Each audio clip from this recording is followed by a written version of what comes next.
Ever since Razer announced the Blade Studio, I've been excited since we'll finally have an ultra premium, powerful Windows laptop focused on professionals. Finally, something to go head to head with Apple, but taking what is good and then also improving on what's not.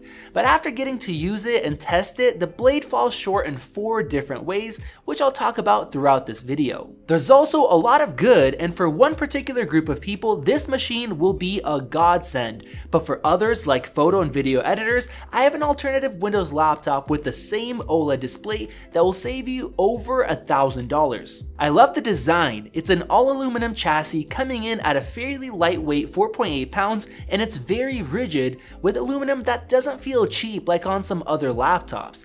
I am glad also that Razer made their logo nice and subtle for this Pro machine. The charging port looks like USB Type-C, but it's much larger and is a really tight fit. Next to that, we have a headphone jack and 2 USB Type-A ports that run at full 10 gigabit per second speeds, but that's not all. We have another one on the right hand side next to a DisplayPort output, HDMI, and a single Thunderbolt 3 port. I really don't get why we only have one Thunderbolt 3 port. Entry-level Windows laptops are now starting to ship with 2, so I think that this is a huge mistake with the Pro machine. On the plus side, we do have an SD card reader that supports ultra-fast UHS Type 3 cards that aren't even available yet, but once they're out, those will be able to transfer at over 600 megabytes per second. On the inside, there's another feature that my MacBook lacks, that is Wi-Fi 6, so if you have a new router, you'll get faster speeds and better range. The battery is 80 watt-hours, better than some of other Razer's laptops, but about 20% smaller than an XPS 15 or a MacBook Pro.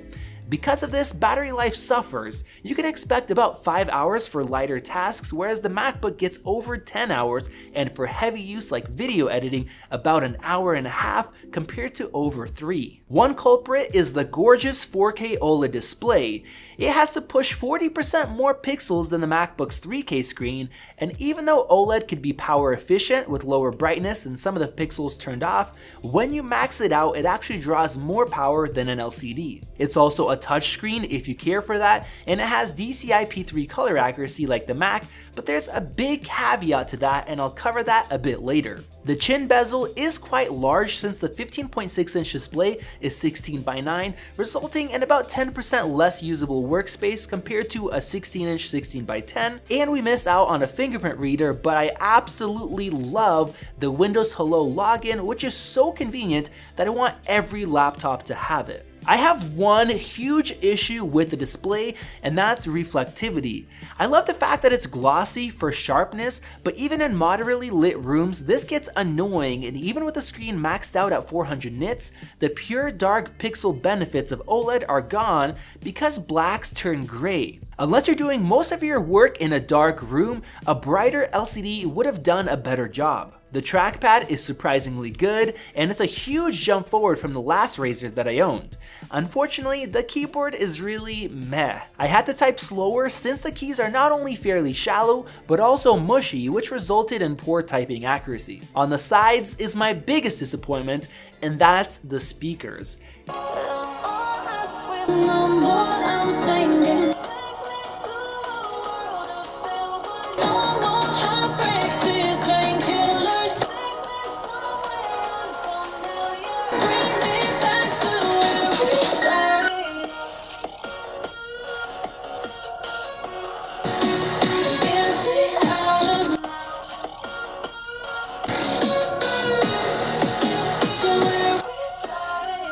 Razer keeps being notorious for poor speakers, and I really hope that they would step it up on this Pro machine, but instead, my iPhone is not only louder, but also sounds better in every way. This is a webcam and microphone quality test with the Razer Blade 15 Studio Edition. This is a webcam and microphone test with the 16-inch MacBook Pro.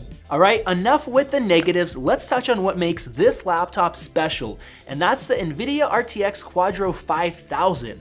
Razer doesn't specify, but it is the Max-Q version that is rated for 90 watts of power. We have 16 gigabytes of memory and 3072 CUDA cores, more than a 2080 Max-Q, which results in about 35% higher T-flop performance. Running Blender's GPU benchmark with the classic BMW and classroom scenes took just 5 minutes and 24 seconds, which is just crazy for a laptop, beating out a Vega 64 and nearing AMD's current best graphics card they could buy, which is the Radeon 7, and both of these will use more than 250 watts of power instead of just 90. The same thing goes for Unigine Heaven, which tests gaming performance. Using the Extreme preset, we got an average frame rate of 126. Believe it or not, that beats out our Mac Pro Vega II's 112 frames per second. That is until we unplug the Razer Blade and it no longer has access to 230 watts of wall power and has to rely on the battery, where the FPS drops from 126 down to 35, almost 4 times slower than before, and now slower than the Dell XPS 15 on battery. Yes, we did check all of the power savings options and found that Razer literally won't let you get out of balance power mode if you're on battery. It just has it set to medium.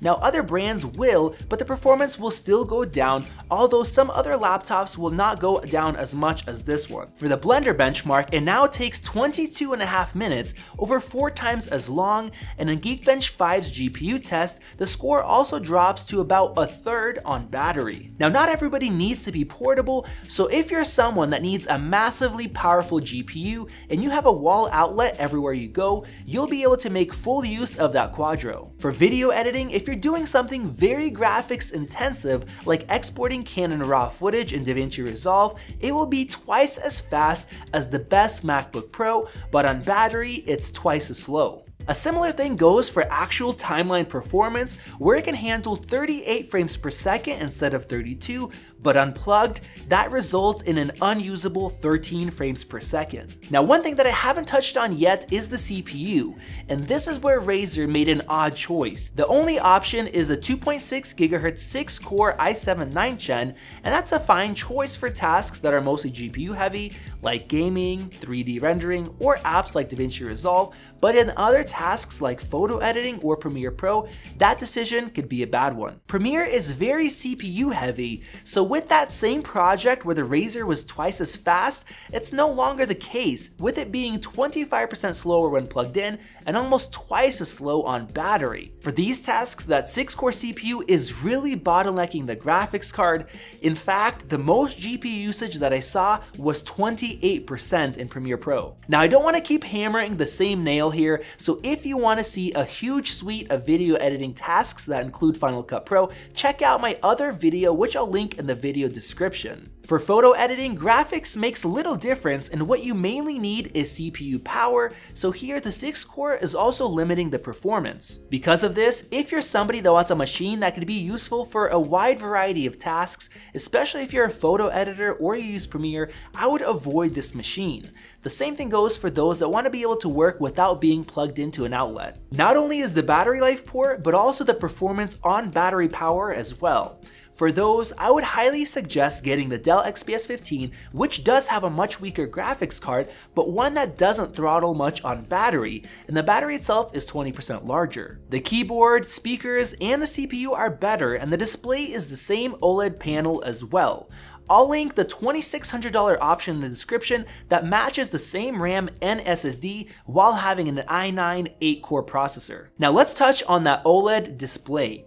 If you're somebody that needs color accuracy, you have to get a display calibrator and then make sure you calibrate it at 2 clicks below maximum brightness, because the top levels aren't capable of the best color accuracy. Once you've done that, make sure to always use that brightness setting when you're doing color critical work, because unlike LCDs, this OLED panel shifts colors really easily when you change brightness. If you're somebody that needs a pro laptop with the best possible graphics when working plugged in, there is no doubt that this is a super capable machine. And when you're not pushing the graphics to the limits, it runs fairly quiet due to that 6-core CPU and nice cooling design. But for most other people, I would look elsewhere, especially considering the price. Thank you guys for watching. If you like this video, click up there to subscribe and check out our side-by-side comparison with the MacBook Pro or the very detailed video editing vid right over there. This has been Max, and I'll see you in the next one.